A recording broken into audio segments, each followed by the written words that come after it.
The moment Andy Cohen opened his mouth, the internet lit up.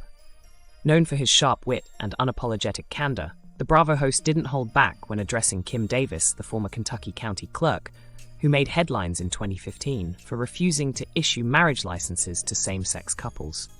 And his words struck a chord with millions. So what exactly did Andy say that has people talking?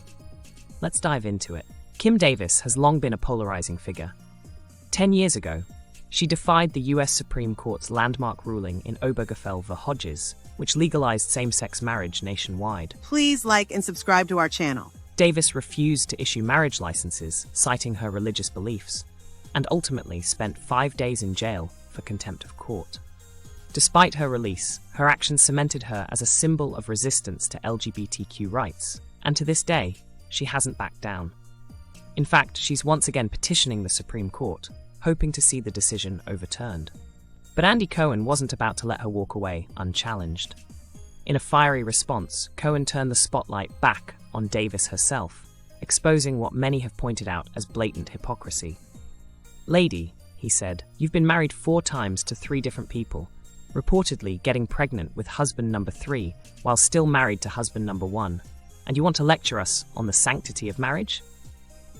The room didn't just fall silent, it erupted. Cohen's roast was more than a quip. It was a brutal reminder that the people preaching the loudest about morality often struggle with it the most. And he didn't stop there.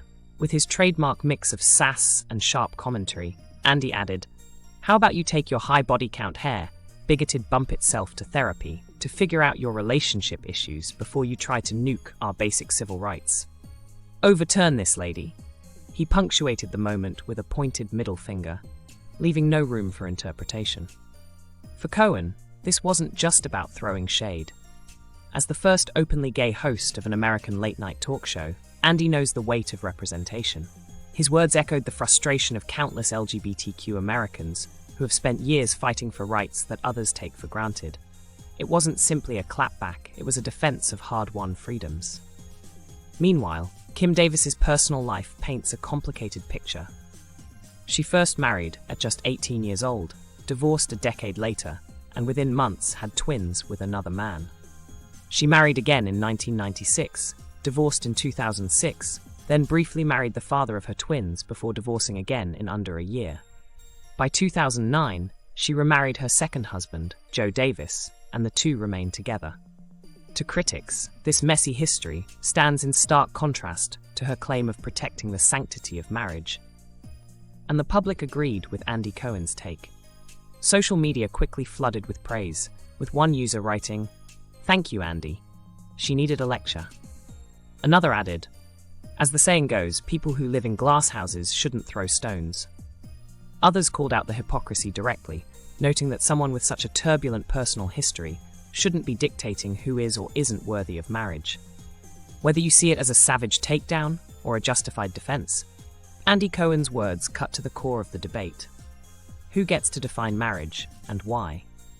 At its heart, this isn't just about one woman's beliefs or one man's sharp tongue. It's about a nation still wrestling with equality, hypocrisy, and the power of public figures to shape the conversation. One thing's for sure, Andy Cohen didn't just call out Kim Davis, he held up a mirror. And what it reflected was something she may not want to see.